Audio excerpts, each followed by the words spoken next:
4ാം ക്ലാസ്സിലാണ് കേട്ടോ ഇവരെ ലീഡറെ കൂടി അറിയണ്ടേ.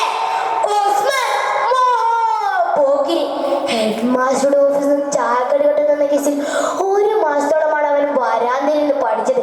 വീട്ടുകാർക്കും അവനെ കുറിച്ച് പരാതി കൂമ്പാരമാ. ഉമ്മ എപ്പോഴും പറയും, മോനെ ഇന്നെങ്കിലും ഒരു കച്ചറയിൽ ഉൾപ്പെടാതെ വരണേട്ടോ. ശരിയമ്മ എന്താ പറയും. എന്നിട്ടെന്ത് തിരിച്ചു വരുമ്പോ പറഞ്ഞപടി ഏതെങ്കിലും ഒരു കേസുണ്ടാകും അവന്റെ തലയിൽ. കോയമാശൻ നാട്ടുപുള്ളി മാറ്റാനും അവൻ തലമില്ലല്ലോ. സംഗതി ഇങ്ങനെയൊക്കെയാണെങ്കിലും ആളൊരു ചിത്രകാരനാണെന്ന് തറപ്പിച്ചു പറയാം. കണക്ക് പീരീഡിൽ കോയമാശന്റെ ചിത്രം നോട്ട്ബുക്കിൽ വരച്ചു തീർക്കലാണ് പുള്ളിയുടെ പണി. ഒരിക്കൽ കോയമാശന്റെ പീരീഡിൽ വീടൊലിച്ചതിന് മാഷ് പിടിച്ചവനെ പൊതിരെ തല്ലി. മാഷ് തന്നെ ബൈക്കിലെടുത്ത് കൊണ്ടാകുകയും ചെയ്തു. നിങ്ങളുടെ മോൻ പാനം പിടിക്കേണ്ട സമയത്ത് വീട് കൊണ്ടായിക്കണ്ട കളി നേരെ നോക്കിയോക്കണം. ഒല്ലൊരുപ്പിനെ കേട്ടിക്കൊണ്ടു പറഞ്ഞേക്കാം. മാഷ് ഉമ്മയോടായി പറഞ്ഞു. സംഗതി കഴിഞ്ഞപ്പോഴേക്കും ഉസ്മാന്റെ മാഷിനോടുള്ള പക ഇരച്ച് കയറി. തന്നെ ഇമ്മാതിരി ഇൻസൾട്ട് ചെയ്ത് മാഷിനോട് പണി കൊടുക്കണം, പണി കൊടുത്തേ പറ്റൂ. ഉസ്മാൻ വെമ്പി. അങ്ങനെ കൂട്ടുകാരുമായില്ല കൂലങ്കശമായ മരത്തോൺ ചച്ചകളിൽ അവനൊരു ഐഡി കണ്ടെത്തി. പിറ്റേന്ന് കോയമാഷ് ക്ലാസ് കഴിയുമ്പോൾ മാഷിനെ അപമാനിച്ച് ബോർഡിലൊരു ചിത്രം വരയ്ക്കണം. അങ്ങനെ അന്ന് വൈകുന്നേരം ഉസ്മാനും മുഹമ്മദും വേറെ 2-3 പേരും സ്കൂളിൽ ഇതാക്കി. ഉസ്മാൻ ഒരു കിട്ടിയില്ല ചിത്രം വരച്ചു.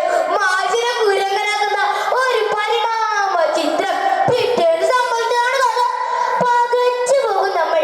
മാഷികളെ പ്രേപ്പിക്കുന്നത് കാണാൻ ഉസ്മാനും കൂട്ടരും നേരത്തെ എത്തിയിരുന്നു. അഥവാ ഇതാരാണ് വരച്ചതെന്ന് ചോദിച്ചാൽ അറിയില്ലെന്ന് ആണയിട്ട് പറഞ്ഞ പോരെ. ഉസ്മാന്റെ ഐഡിയ ഉഷാറായി. മാഷ് ബോർഡിലേക്ക് നോക്കി. പഠിച്ചോലെ ഉസ്മാൻ സംഘം മടക്കി പിടിച്ചിരിക്കുകയാണ്. പെട്ടെന്നാണ് ശബ്ദം. ആരടച്ചത്? കുട്ടികളൊന്നും അനങ്ങുന്നില്ല. മാഷ് മേശയിൽ നിന്ന് വടി വരും. ആരടച്ചത്? ആരടാ? കുട്ടികളുടെ കൈ ഉസ്മാനിലേക്ക് നീണ്ടു. മാഷ് ഉസ്മാൻ. ഒരു വിദ്യാർത്ഥി വിളിച്ചു പറഞ്ഞു. ഉസ്മാനെ പാനയോ എന്റെ റബ്ബേ. തീർന്നു, എല്ലാം തീർന്നു. ഉസ്മാൻ കൈ നീട്ടി. പെട്ടെന്നാണ് ഇത് സംഭവിച്ചത്. ചൂരിലിച്ച് ചുട്ടേടി പ്രതിഷേധങ്ങൾ മറ്റെന്തോ ഒന്ന് തടഞ്ഞു. ഒരു സ്കെച്ച് ബോക്സിൽ മാഷിന്റെ ഓടി നിലത്ത് കിടക്കുന്നു. ഗദ്ഗതത്തോടെ കോയ മാഷ് പറഞ്ഞു, ഇല്ല, നിങ്ങളുടെ ഈ പകമേറ്റി ഈ കോയക്കിനാവില്ല. അതൊരു പറച്ചിലായിരുന്നു. ഉസ്മാൻ മാഷിനെ കാലി മുഴുവൻ പൊറുത്തുതാ മാഷ്, പൊറുത്തുതാ. ഉസ്മാനെ പോവരുത്. അവന് വാക്കുകൾ കിട്ടുന്നില്ലായിരുന്നു.